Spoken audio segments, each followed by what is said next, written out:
Normala ken yam ka nas dial content barwani lingwas me ban le lani update ka query ka manana chi talk no ka jabali rak gwas me gore jeno bia more information bia ka link na me update ki full update me de kon diar dan palping ka liang de ka qui ko ran chi to ko ngai kon dial kon lat ko de rewi ka South Sudan take developing store mi choda lat ka jan query ka manana chi to re wishin winami ka ta danan chalat ka jan bana more information bana kaliang gwasmeni de kon rodan palpin bo kaliang de kan kono ni ami jiram jidit gor jeno jin dairy channel me dairy support dairy subscribe ko mi chate kaler mi breda chwa mala shube keji manda ngi kone anu te to ngwanong tada lat ka rodian rai wichin binami te ban linkel ko gor kono bu kon diale bana ka ngajeno ko ngone to ko ki ngumi cha plan ka kwinen kon chiriar ko ngai kon diale no te ga de baj long ti chorian la te cha ngai ke cha la dana jemanda ngai kon no everything cha ka plan kuma kirmi ya dit ka ja report me ban jelingo gwa ka do badan dong deran der jelinga je ko ngai kon lat ko dino ko nguni no mo der gwa no de koran palping kelinga please an wala chanka jan jogu de kel ka pai dio kuron kina dangro widi jan dangro de bakel bana information and kono lorudien kaliang bana kaliang gwasame to kon ka to ngwan long to gor o de kon gangach ko de te to ngwan to re ko re dana ci to kene ngwan ce gana galong cha kuma spele ayo cha ga ce kaka mu cha ka kai ka gaje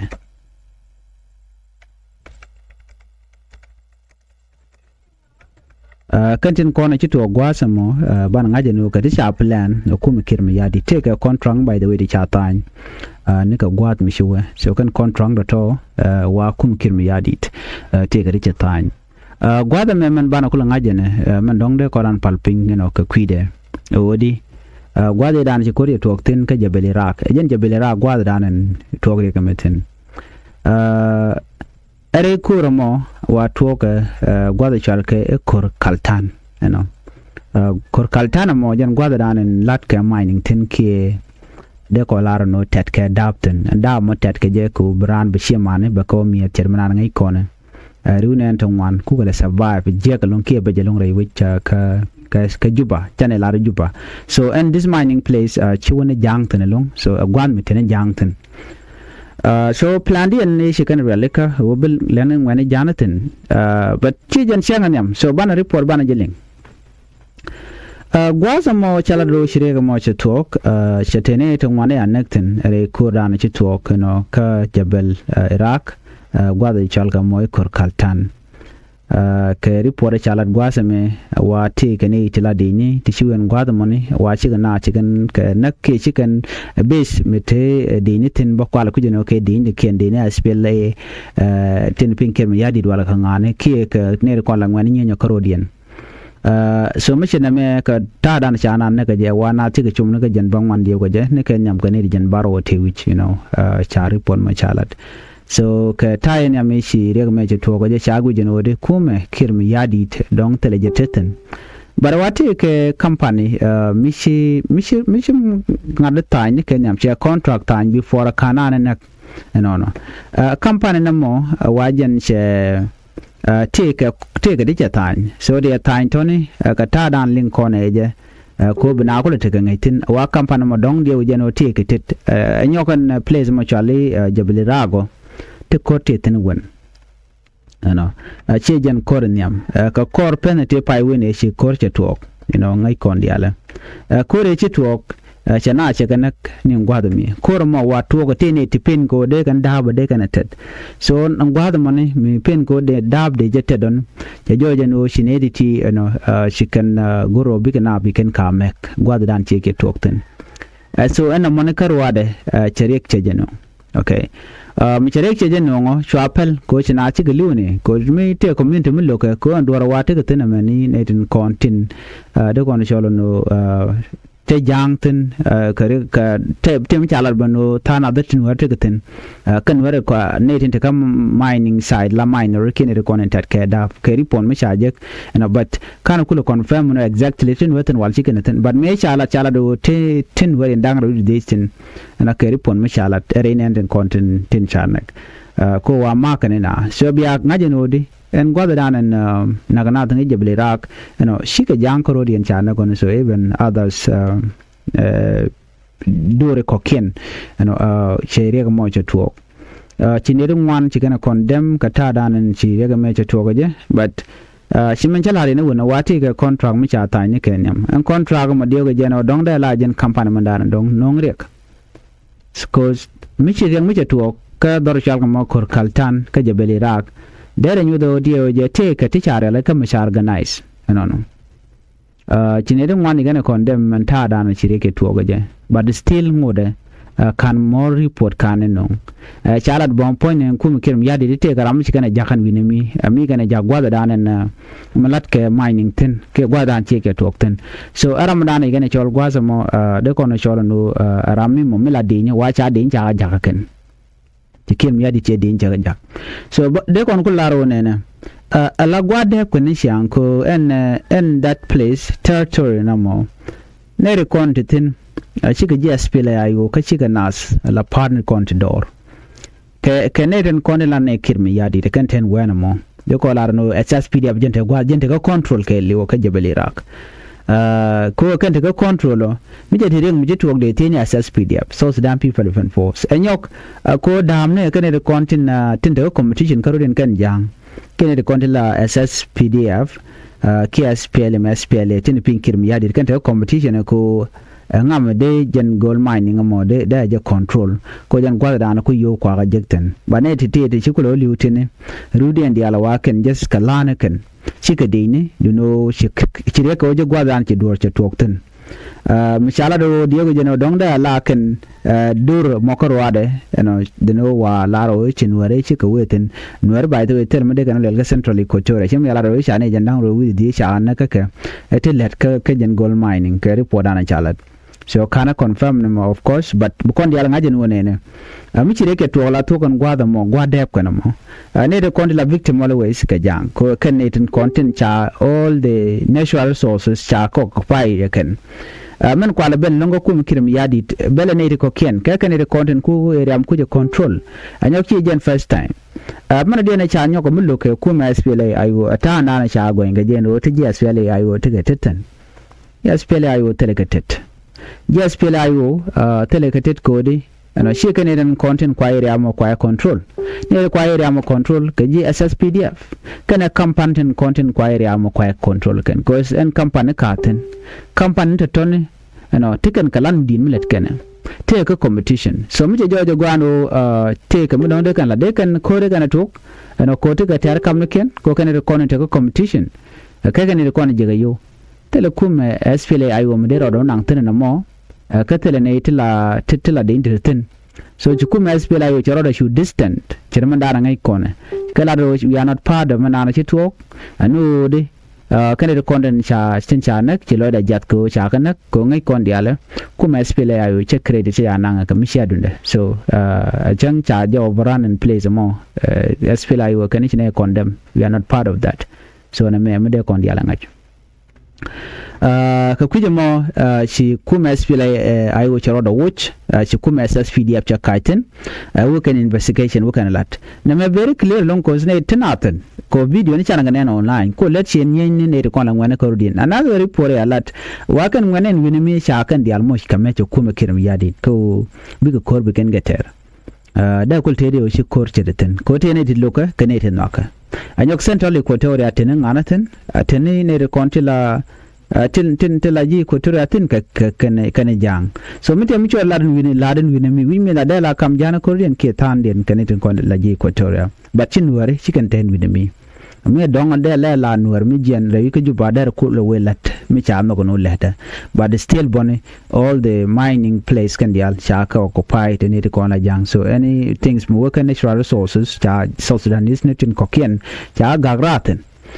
so na me am chora lat kare ga dan chitwo ka chan dang red badak ka pa diok ron kin dang ro i dang red bakel kwa mi cha ne tong wan cha nek tin wuken ne kan de choko jan bang wan ke po dan chalat ne tin konin ten wan ma de kon dial te ka ngach no na cha de perwe din wona ne en company no company mate gwadamo company jane si company ne dial jang kan te company mo ne jang kan lero den karo den on so mala den no te kan wari chiro ci gaden bol ka jana mo kuma kirm yadi de kan te kona te kariek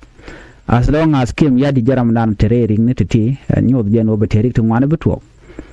so ko kuje mon de kon dial te ngach ko ko ci tok tel ne te kon te la gsp la yo tel ka tetten ka tel no tel ka tetten ka jang karodian kana competition kana kon tigaten ni ba company ba time before kan kor makana to nyu deno that something suspicious ko te me chata ka jen quick gold mining me jela kona la ni chang all the natural sources nanga ke jang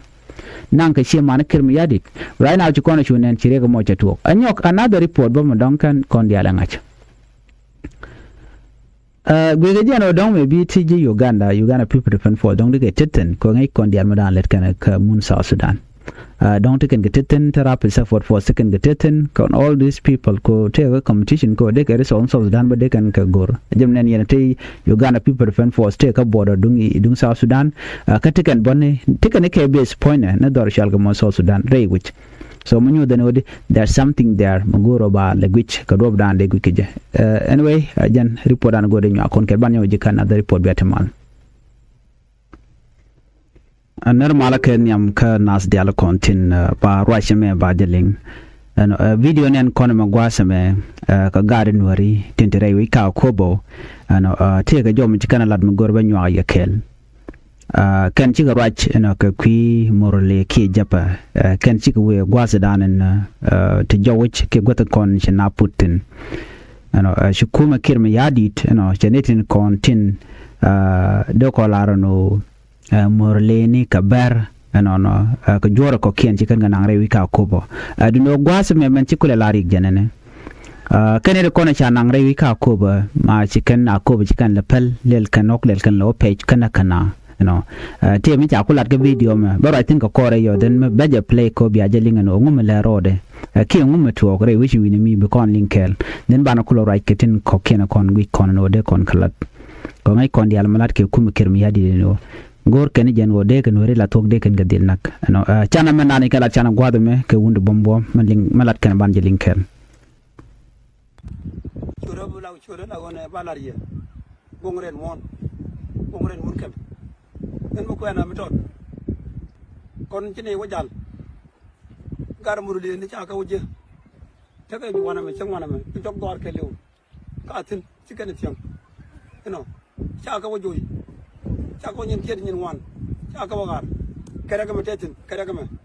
ta kere dien no burume budien kidi kenyen ken kati ya ko yeken ti de ko ba kam ni gad ken de ga ba kam gad tenen yen ga to gwaz mo to pai nyot kono men pai nyot gwad me kerek jen mishal ka mut mi chikana daleka anyok to ko kenen kon ko to gwat me ke dong ani dong mala kap ka gat take tene me ne but pini dian mana la kana be bikan kul mat ka ja mi shiraw kanak so mnen kon gwat me kwak to ya nyot kon to ne ke kwak ten continue no ke kwaken ke jen report ko ni gwat me awajo wich akobe ke le gwadan wachi kana pai ko shiga benten ga ne ko la murle ni ko shaga no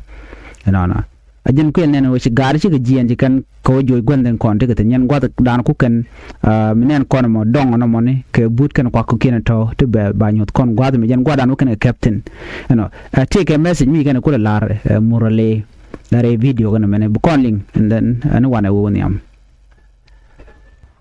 cha ko yeken kara wada man katin kana raw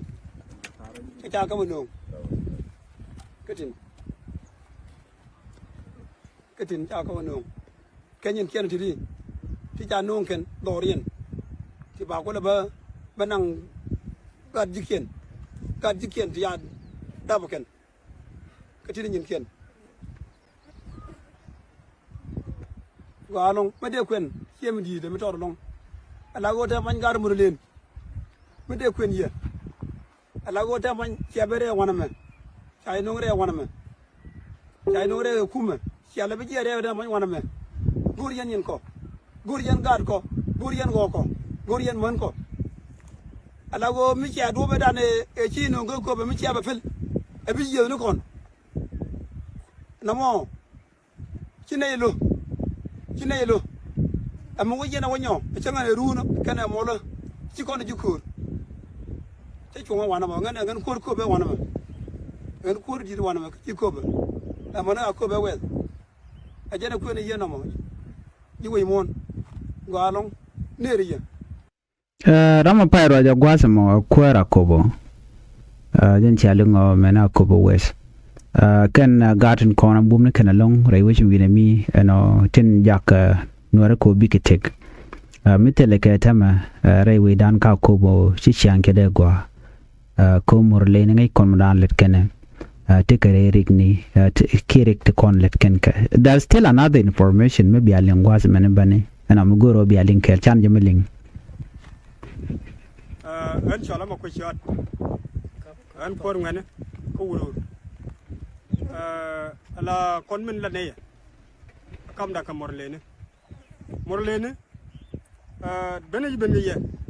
temi ya lote kon medan kon ni kuma ayo kana kuma aji tama sai wono e gabna kana ko de ni min kapsa Sudan wo yen biya ko ka nori biya ko ken wonan ka biya man ken wonan ka biya gad ken wonan ala kon ka ko jien tel gumi awu tin ko lo ba ni diala kon la ta ko sin ala ma kap kur chonga kon no mal mi mal jien de ko joni ye wona na mi sia bi jien ko ko biya lo darun ke biya ko dor indial ka kon bana te ko min chako bite gi chako bite gi bana te ko tiri ya no ngwana ma tiri bayaga ko dong sia baga ka sia bla ren ko me dane chako no ko no re